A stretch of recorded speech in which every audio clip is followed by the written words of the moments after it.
Zonas de peligro, así como largas y angostas fajas de barro, así como largas y angostas fajas de noche, así como largas y angostas fajas de punto rojo sobre la piel. Las zonas de peligro son ininteligibles, o las prefigura un rojo disco de metal, símbolo de un sol mohoso al fondo de una calle desmembrada, meada por los perros. Las zonas de peligro son inevitables, te rodean el cuerpo en silencio te ven en la oreja, en secreto te revuelven el ojo, sin el menor ruido te besan el culo, y los escasos letreros de neón ocultan su única identidad: campos de exterminio.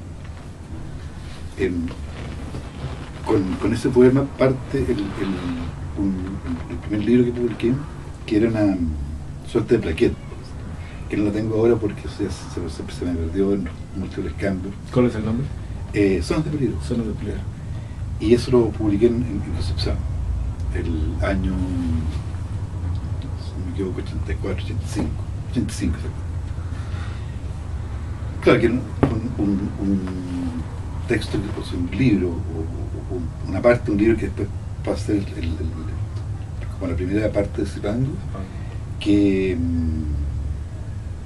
¿cómo se llama? Que fue escrito mucho antes, fue escrito entre el 79 y 80, ¿no? Fueron los años. Después estaba tratando de recordar y de adaptar todo Zipango porque fue escrito en forma casi, si no simultánea, con textos que partían con zonas de peligro, que después pasan a ser otras partes del libro, que son en realidad 4, ¿no? Zonas de peligro, la vida toma a veces la forma de los muros, diario de navegación, el último viaje, o sea, los 4 textos que arman este libro. Y que antes de conversar, como tú me decías, que en relación a los libros que más me recuerdas con cariño todavía. Con cariño todavía, estaría Zipango. Bueno, por 2 motivos. Uno, porque digamos, fue un libro que escribí en Concepción, en los años 80, digamos, durante la dictadura, y que era un libro para mí muy necesario de escribir. Y el género, digamos, la elección de la poesía, surgió más que nada porque, bueno, primero por corrección y ensayo, o ensayo y corrección. A mí me atrae mucho más la narrativa que la poesía. Aunque tal vez la poesía sea el género mayor, la narrativa me impulsaba más a escribir, porque creo que la compulsión de contar era lo que a mí me llevó a escribir mucho. En principio, más bien dicho. Y entonces, pero no tenía dedos para piano, como se suele decir, ¿no? Para escribir relatos, ¿no? O novelas o cuentos. Entonces, hurgando, finalmente me di cuenta que a través de la poesía, también a través de fundamentalmente bueno, este sustrato épico que tiene la poesía, que te permite narrar. Sí. Narrar, digamos, poéticamente, narrar metafóricamente, o sea, narrar a veces en forma interrupta, etc. Finalmente me di cuenta de que, claro, lo mío era la poesía, porque mi imaginación es bastante, por decirlo así, gráfica, es decir, como que veo más el mundo en imágenes que denotativamente. Eso está más cerca de la poesía que de la narrativa. Ahora, el comienzo de ese poema que leí, Zonas de Peligro, es un poema no inaugural, pero casi, digamos, inaugural, en el sentido de que abre un libro que estaba hablando de Concepción durante la dictadura. Concepción, bueno, tú sabrás, ya es una ciudad que es como la segunda ciudad de Chile, ¿no? Yeah.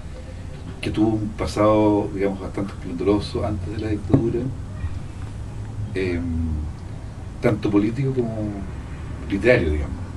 Allí se me acuerdo unos encuentros muy recordados, ¿no? Que lo organizaba Gonzalo Rojas durante la década del 60. Hubo dos grandes encuentros que reunieron a los mejores plumas de esa época, sí, tanto en narrativa como en poesía, y había una vida universitaria muy brillante. y por otra parte políticamente, porque bueno, Concepción fue la cuna del movimiento de izquierda revolucionario en el MIR, sí. Entonces había como dos vanguardias que estaban en ese momento, digamos, operando, la política y la cultural. Yo llegué mucho después, yo digamos, bueno, llegué a Concepción en el año 69, pero a la universidad y a la vida ya, digamos, literaria, cultural y universitaria el año 75, ¿no? Cuando ya todo se había acabado. Sí. Entonces el texto parte por ahí justamente con la intención, o más bien dicho, mi proyecto poético. Por eso hablaba delante de lo necesario que para mí era, con la intención de poder, digamos, dar cuenta de una ciudad latinoamericana bajo un régimen dictatorial que tenía ciertos tintes o atisbos de modernidad, pero una modernidad bastante, digamos, precaria, donde los letreros de neón que aparecen dentro del texto se refractaban más bien con el barro, con la lluvia, con la pobreza, etc. Y bueno, la idea mía fue poder, digamos, cartografiar la ciudad. Y o sea, la idea de Zonas de Peligro es escribir un libro fundamentalmente de poesía urbana, pero situada. ¿Cómo es el tema en lo político, con tu escritura? Es decir, ¿cómo viviste la dictadura y estas cosas? Bueno, yo la dictadura la viví desde el año 63, venía como saliendo de la secundaria, pero todo mi paso por la universidad fue durante la dictadura, es decir, la década del 70. Salí de la universidad en el año 80, pero seguimos haciendo cosas con un grupo de amigos en Concepción, porque había que hacer algo, ¿no? Y la única forma con que nosotros podíamos, digamos, enfrentarnos a la dictadura era a través de la cultura. No estábamos metidos en ningún movimiento clandestino, ni poníamos bombas, no era algún nuestro, ¿no? Cada uno con sus armas y herramientas. Pero tampoco consideramos que la cultura, o la poesía, o la escritura, o la narrativa, era, primero que todo, una suerte, digamos, de confrontación, frente a la dictadura, es decir, porque habríamos hecho como te decía, una escritura panfletaria y habríamos perdido, digamos, el rumbo literario, digamos, o la literalidad del texto. Entonces la idea era mantener ese súper precario equilibrio, ¿no?, entre el trabajo escritural y el espacio y la época y el tiempo que nos había tocado vivir. Ahora, yo creo que esto tampoco se ha perdido, ¿sí? Ahora estamos viviendo otro tipo de, no sé, de dictadura, pero otro tipo de ejercicio del poder, que es distinto al ejercicio del poder brutal de la dictadura. El ejercicio del poder ahora se ejerce más bien de una forma mucho más difusa, ¿no?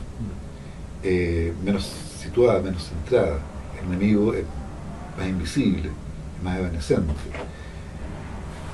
Entonces, también eso es un problema que resolver, es decir, cuando Pinochet está ahí, cuando el dictador está ahí,